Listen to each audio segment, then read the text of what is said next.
Hey everybody, welcome to mindhub.studio game night! Game night!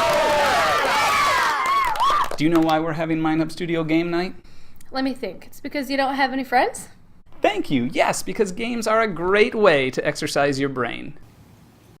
Great. Let me guess, now you're going to talk to me about exercising our brains. That's right. Games are a great way to exercise your brain. Think of it like this. Play is really a reflection of the brain's love for learning. Playing is really how a young brain learns about the world and how to figure out problems. And a child who loves playing is going to seek out more opportunities to learn. As we get older, it's expected that we start to figure out the world and stop exploring and start being productive. But this doesn't mean that we should totally give up playing. There is still value in using hobbies and playing as ways of exercising our brains throughout our life. Adults are sometimes so busy managing the demands of work and family and life that they don't have time to play.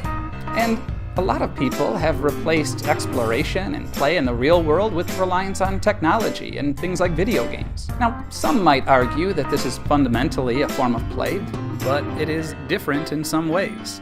People who spend a lot of time in the digital world are going to become experts at the digital world, but in many ways it doesn't translate to the real world. Many forms of play can help promote cognitive development, but it's also important to have play that helps with development of strength and coordination and balance. Now, it doesn't mean that working hard and using technology is bad, but it does mean that there are some things they can't provide that play does. And today, we are going to be looking at a very specific type of play that we like to use in our work. Board games. We love board games because it requires critical thinking and having to be flexible and look at things from someone else's point of view. Problem solving. Thinking outside the box. Dealing with frustration and disappointment. Following rules and directions and taking turns. Handling winning with grace and losing with dignity. There are so many life lessons that can be learned through board games. The cool thing is that for a lot of board games, the lessons play out in 15 minutes or less. In the real world, lessons can take days, weeks, months, or even years to learn. It's hard to get a lot of experience and repetition in the real world, but with board games, these skills can be practiced frequently. So, for your viewing pleasure, Chelsea and I are going to have a little board game competition using a few of our favorite games.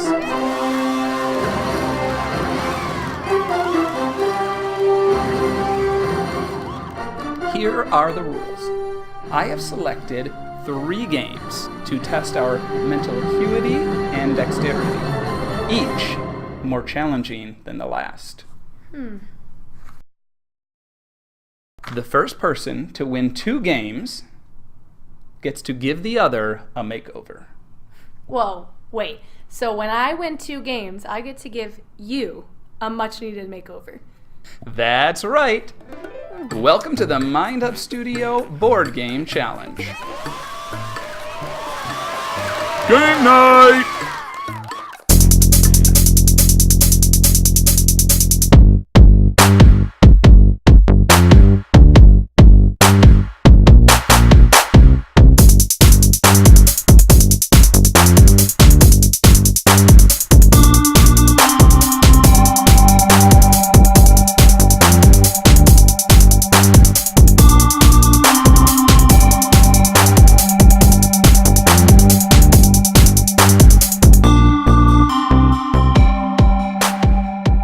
First up, Labyrinth. Labyrinth involves an elaborate maze filled with pathways and dead ends.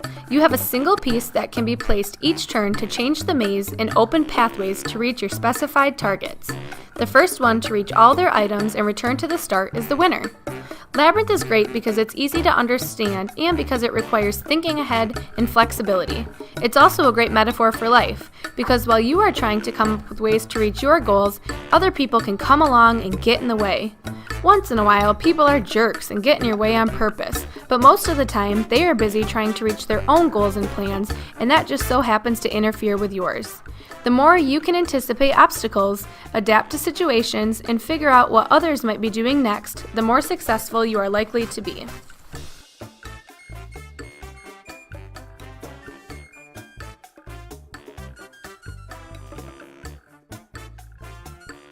Next up is Goblet. Goblet is kind of like Connect 4 or Tic-Tac-Toe with two major differences.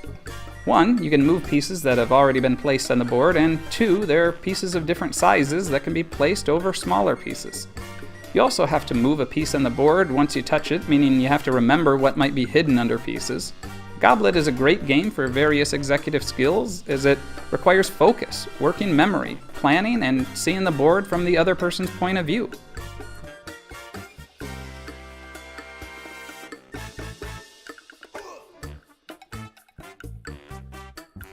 The final game is one of our all-time favorites, Stratego. This is a game of capture the flag. The board is laid out as a grid. Each player has several pieces numbered 1 through 10 that can be moved around the board. There are also several traps or bombs which cannot move, and a flag placed amongst the pieces.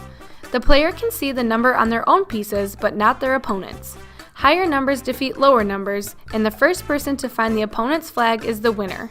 Stratego requires a great deal of strategy both for the initial setup and adapting strategy throughout the game. You must focus to remember the identity of various pieces as they are disclosed, and then continue to move around the board. And the best players are able to read the other person and figure out what they might be doing before they do it. Stratego requires having a plan and making each move purposefully. Being successful means always having a reason for each move and recognizing that the other person will also likely have a reason for each of their moves. To have the best chance for success, you must figure out the intent of the other person's moves and what to do about it. This becomes a great lesson for life, that there is generally more value in understanding and anticipating other people's perspectives than judging or changing them.